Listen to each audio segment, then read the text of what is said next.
Race number 4 on the program at Sandown on Saturday is a benchmark 70 over the 1600 metres, and the horse that I'm keen to back is Beretta. Has been bubbling along nicely this preparation, and I think the key gear change this weekend is it gets the blinkers on for the first time.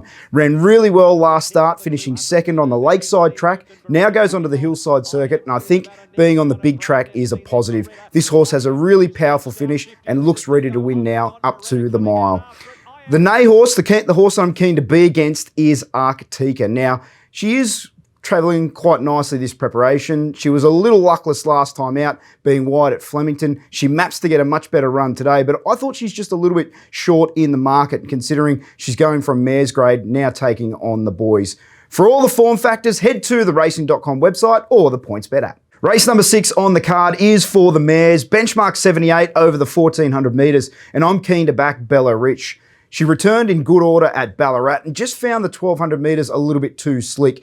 Hypothetical won that day, dominated from the front, but I thought this mare's run was terrific in defeat. She's got a powerful finish. She has had a trial in between runs and now gets the step up in distance, which I think is the key factor. She's drawn a good barrier and has the opportunity to settle a lot closer now at 1400 metres. The early favourite is So You See, and she is a talented mare, but I do have concerns with her staying at 1400 metres for the second run of her preparation. She was good last time out, and she will be suited to being on the big track on the Hillside circuit compared to the Lakeside track, but I just think she's a little bit firm in the market for a horse that may want a little bit further. For all the form factors, head to the racing.com website or the PointsBet app. Race number 8 on the card is a cracking contest over the 1400 metres, and the yay horse I'm keen to be with is He's Our Bonneval for the Trent Busserton and Natalie Young stable. This horse was terrific at Flemington in a race that featured Detonator Jack, Green Fly, and a lot of good horses. There's been some good form coming out of that. If you isolate his 1400 metre form since arriving in Australia, it is outstanding. When they've stepped him up to the mile, he has been a little bit vulnerable, so I like him at the 1400 this weekend. Also getting onto a dry track could be a big positive, because if you look at his form in the UK before he arrived here in Australia, he was near unbeaten on synthetic tracks and goes really well on top of the ground.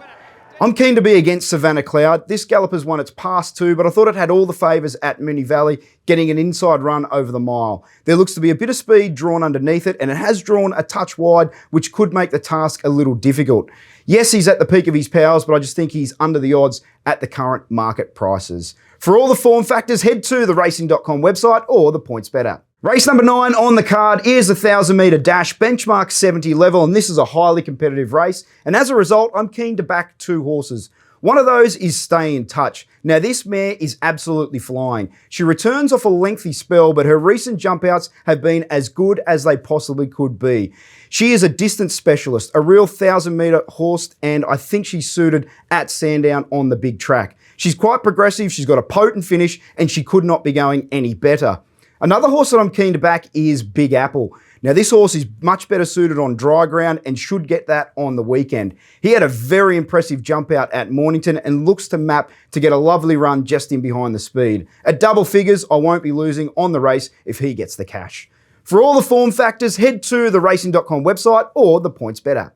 Race number 4 at Randwick is the listed Christmas Cup over 2400 metres, and my yay horse is Rondino. He was luckless last start at Rosehill over 2000 metres, held up in tight room late, never really got a full crack at them. Off a fresh and 2 back at Newcastle over the 1850, he was powerful late. I think getting up to the 2400 metres and rising in distance will be in his favour, as will be a fast tempo. There looks to be good speed up top, and he can finish off over the top of that. My Nay horse is Gin Martini. She's race fit, she's very fit, she's 6th up this preparation, but she went up the early favourite. I thought that was under the odds, and she has to come back in distance, which is a negative out of the Sandown Cup over 3200 metres at Caulfield last start. For all the form factors, head to the racing.com website or the PointsBet app. Race number 5 at Randwick is the Inglis Nursery for the 2-year-olds over the 1000 metres, and my yay horse is Facile. She's a trapeze artist filly. She's got very good early speed, as she's evidenced at her trials, and both of her trials have been fantastic, over 800 metres at Warwick Farm and 900 metres at Canterbury. She's a stylish mover. She'll go to the front and give a great sight on debut. My Nay horse is Blanc de Blanc. She went around at a short price at Newcastle on debut over the 900 metres, $1.12, mind you. She just got the job done, but The negative for her was it was a slow time, 2.6 lengths slower than the class average and some 7 lengths slower than the other maiden on the same day. Another negative for her is the fact that she's drawn out wide in a race that has a lot of speed. For all the form factors, head to the racing.com website or the PointsBet app. Race number 7 at Randwick is the listed race, the Sharp, over 1,200 metres, and I'm keen to back 2 horses here. One of my yay horses is Brigantine. He goes super fresh, he's 2 from 3 first up, and to begin this preparation off a long spell, he was dominant, resuming gelded. He then went fresh into the Silver Eagle, and the form out of that race is outstanding, with Valana winning the Hunter at Newcastle. He's fresh into this again, and he's had a great trial at Hawkesbury where he went to the front and moved quite well. He looks a good price, and I'm happy to back him. Another I'm happy to back is Naj Marty. This mare had excuses first up at Rose Hill. She was desperate to strike a good track. She got exactly that, but she went back and settled last on the fence and never got clear, but she closed off well, and she has a powerful turn of foot. And in her favour today is a fast tempo. The likes of Taxu, Sky Command, and much better will roll forward. She'll settle back with Tommy Berry on, who has a great association with the horse. For all the form factors, head to the racing.com website or the PointsBet app. Race number 10 at Randwick, the lucky last, is a benchmark 78 over the 1,400 metres. And my yay horse is one at odds, Banju.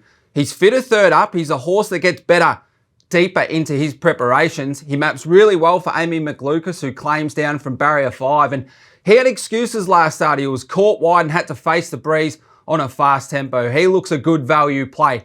My nay horse at the price is Democracy Manifest. He has a turn of foot. He settles back in his races and finishes off hard. And he has beaten some key rivals through last start with Banju, I Am Lethal, and Bend the Knee. But his negative is he is a back marker, and for that fact, he hasn't been able to win outside of the midweek. So no succulent Chinese meals for him on Saturdays. And if he gets back on the weekend, I expect him to be under the odds, and I'm happy to play Banju at an each way price.